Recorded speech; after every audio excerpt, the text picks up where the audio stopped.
if you can get off the floor, then you'll always be afraid to walk. And the truth is, avoiding this exact movement is why so many people stop walking, get weaker, and always live in fear. And it is not just your legs, but it is the vicious cycle of not practicing this one move that actually makes you stronger and safer. May adlaw na tong tanan. I'm Nathan, I'm your occupational therapist, and my goal is to help you be more consistent with your therapy at home. Today, I'm going to show you the one functional move everyone over 60 needs to practice weekly, especially if you've had a fall, if you had a stroke, or if you have Parkinson's disease or MS or multiple sclerosis. Yes, you are getting stronger and you have been doing your exercises. But what if you had to fall? But here's what no one ever says, therapists, trainers. If you never practice getting off the floor, you're always losing everything. Your balance, your confidence, and your strength. And when you avoid it, you get weaker. And when you get weaker, you avoid more. It is just a vicious cycle. And I am here to break that. We should not be afraid of walking because we have that big fear of maybe you are falling. So if you want to learn how to get up from the floor safely, follow along with me and practice this every week. All right, so this is not a fall recovery drill. This is not just that. This is also going to improve your strength, your balance, your coordination and core in disguise. And this will also help you get over that fear of falling. All right, so here's what you need to do, right? So sit on the floor first and then turn around, slowly get up. All right, I know it looks fast and quick, but let me break that down for you and follow along with me. So sit on your chair, sit on a couch, or even on your bed. It is most safe close to the bed, right? You're going to slowly lower yourself to the floor, just like this, slowly. The next step is to determine which leg is stronger because you're going to bend the knee of that stronger leg. So, for example, my stronger leg is my right leg.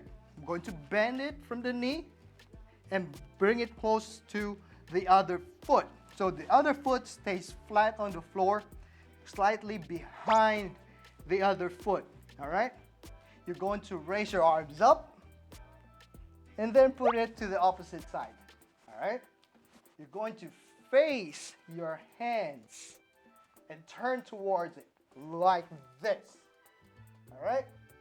Why we're doing this and not kneeling? Because most of you will have painful knees.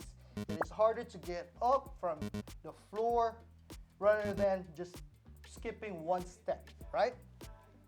Once you are in this position, try to bring your feet and hands together.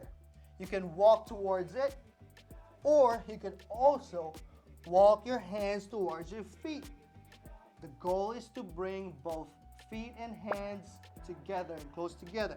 Once they are close enough, bring your hands to your knees and slowly get up like that.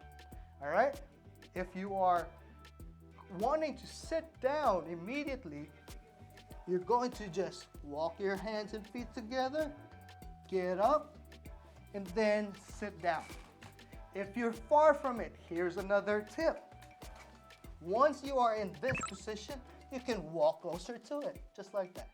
All right?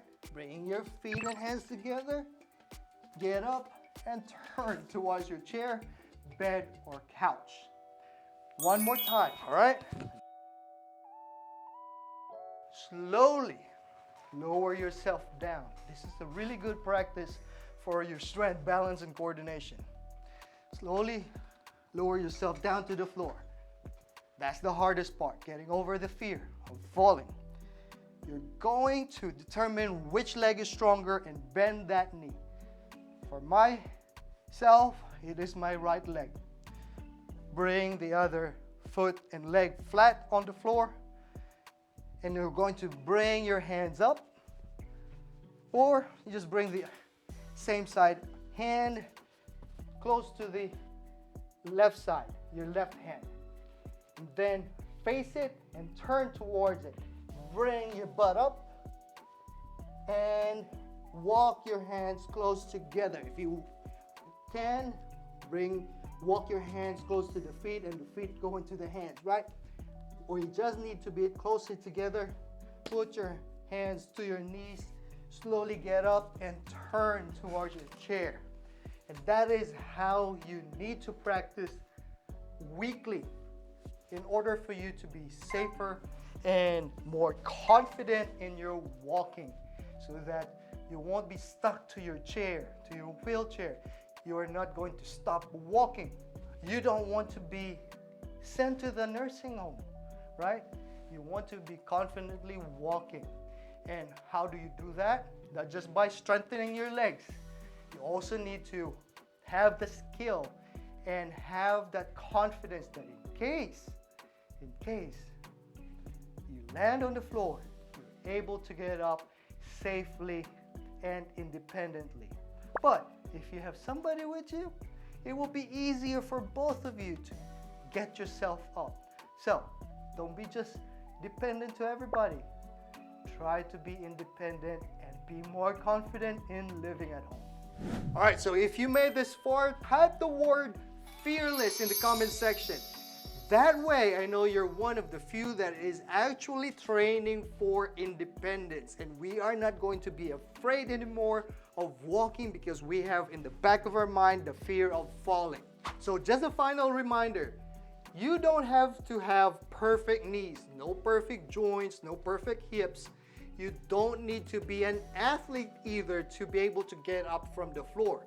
But if you never train this movement that I have shown you, you'll always wonder if you can get up, if you are able to get up by yourself. So don't let fear control your life. Continue to practice this skill of being able to get up from the floor. And if you know somebody who's always been afraid to walk because of that continuous fear of falling, please share this video to them, and you will be the key of them being independent again, being productive again at home, and not being sent to the nursing home. And if you have any questions, suggestions, or comments, especially the attendance check, type it down below in the comment section. And just a reminder, consistency is the key and never give up. Until next time, paalam! Zoom!